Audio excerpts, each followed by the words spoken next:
So this was the start, and actually Bell managed, when we see it from the side, Dan, despite the clutch click, he was right there.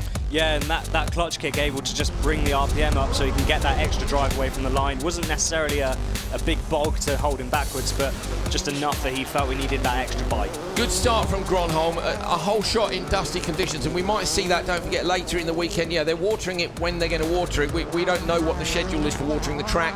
If it's dusty, the whole shot's going to be critical. Not quite so much at the moment. Yeah, not so much at the moment here where it's not so dusty, but of course, like I said, you get to the last couple races in this qualifying session, you can guarantee that dust is going to at least doubled. Now, the other thing that occurs to me is whether or not this track conditions are going to change, whether or not it's going to get any faster. There's Markham with a little nudge. Definitely clipped 2 of those markers. So off the line, say pretty even. Bennett had a good start, didn't he? But the Peugeots, look at Timmy's car. You barely see the nose move, Dan. Yeah, the Peugeots are so strong in the straight line, but also running quite stiff here as well. So it's actually surprised me a bit. I think with the loose surface, you'd probably run the car a little bit softer than that. Yeah, they seem to have decent enough traction, don't they? See Bennett jokered early. Scheider went with the 2 Hansen brothers early doors. But Timmy is just nailing those kind of laps. Timmy, you know, he's your man, isn't he? If you want 3/10 in a lap, if you say this session has got to be perfect, he can do it. So Kevin Hansen got out in front of Scheider, but come the last lap, Timmy Hansen was significantly in front. So first blood to Timmy Hansen, but backward is yet to come. So off the line, look, backward's got a great start, but that start machine we know has got legs. And Dan, look at this. Yeah, just on the brakes, easy on the brakes, and just tucked his car up the inside there, and no contact at all either. Real perfect overtake. Do you know what? Maybe would have lost a couple of tenths in there, but you know, it's borderline. I don't think it would have been quite enough to but look how close they are. It's less than 3/10 of a second between the 2 guys who are separated by 1 point in the World Rallycross Championship. What a start to qualifying.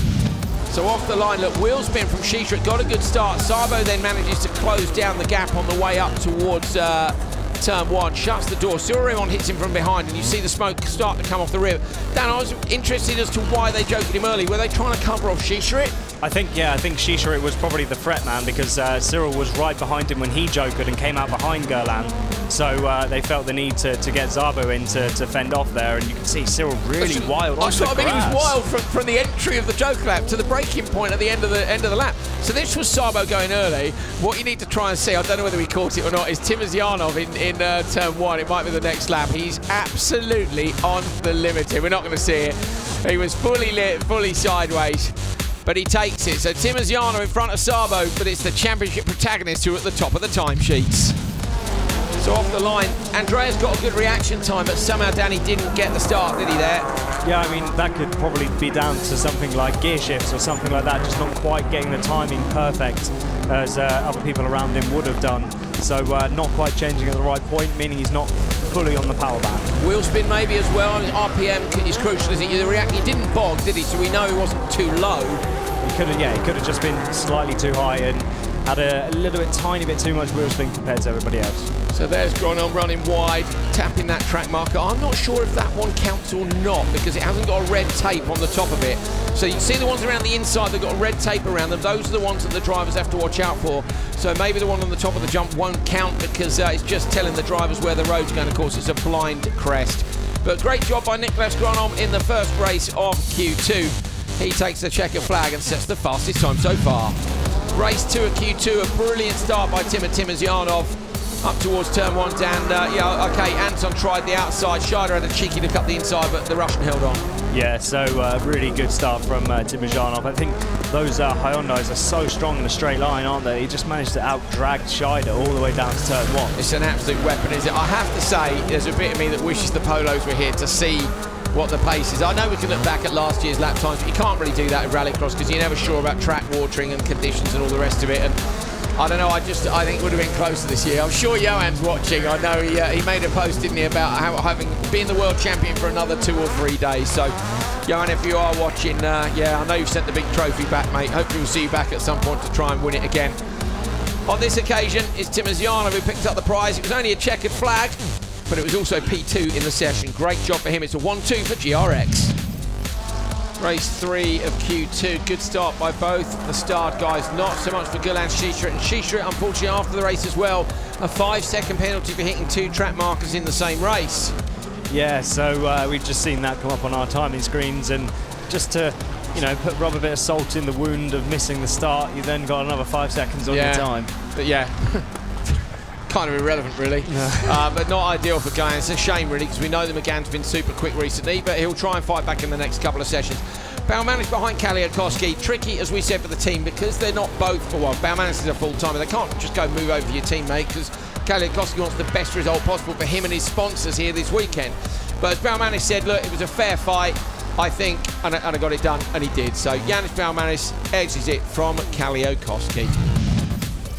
So off the line, look, good start by Cyril Raymond and Guillaume de Ridder, to be fair. Out-dragging Farashkin down towards turn 1. But de Ridder on the inside here managed to hold off Cyril. I didn't see if... Okay, of course, I'd forgotten this. I'd forgotten the incident with Cyril and Farashkin. That's why Cyril was so far off the back of him, but still can't take it away from Guillaume. He got it done in turn 1, Dan. Yeah, exactly. And I mean, just looking at Cyril's lap times, he was only a tenth a lap roughly quicker than... oh, he's been disqualified. Cyril's been disqualified. So Cyril Raymond has clipped a 3rd track marker and has been DQ'd from the session. So I still think that's harsh, but those are the rules. Drivers are told it prior to the session starting. I'm waiting to see whether or not it's going to be a penalty for Farashkin as well. But Cyril Raymond DQ'd from the session. He's hit 3. Now, what I don't know is what happens if he hits any more. It's Niklas Gronholm, who is the overnight TQ, and Timmy Hansen holds on to P2. Not so good in Q2, but that bonus that you get for winning a session, the 50 points compared to 45 and 42 for P2 and P3, and then incrementally down, Hansen holds on to P2, so massive advantage for him on day 1. Timur Yanov is P3, Timo Scheider is P4, birthday boy tomorrow. So both the Hyundais up in the top 4. Kevin Hansen is 5th, Andreas Backer at his 6th. So this is by no means over. But bear in mind, if it finished as it is now, Timmy Hansen would extend his lead over both his brother and particularly Andreas Backer, but still only by a couple of points. Anton Mark and Guillaume de Ridder is up in 8th place. Sabo is 9th, Baumanis 10th. Jiri Kaliakowski, after being on fire this morning in free practice, and I don't mean in terms of lap times, I mean in terms of fire, is in 11th place. Gulan Shishrit is in 12th, and that's after Gulan's disaster. So Bennett, Farashkin, Liam Doran and Cyril Raymond. Look at Cyril and Liam right at the back of the pack. So they both had a 29 and a 0.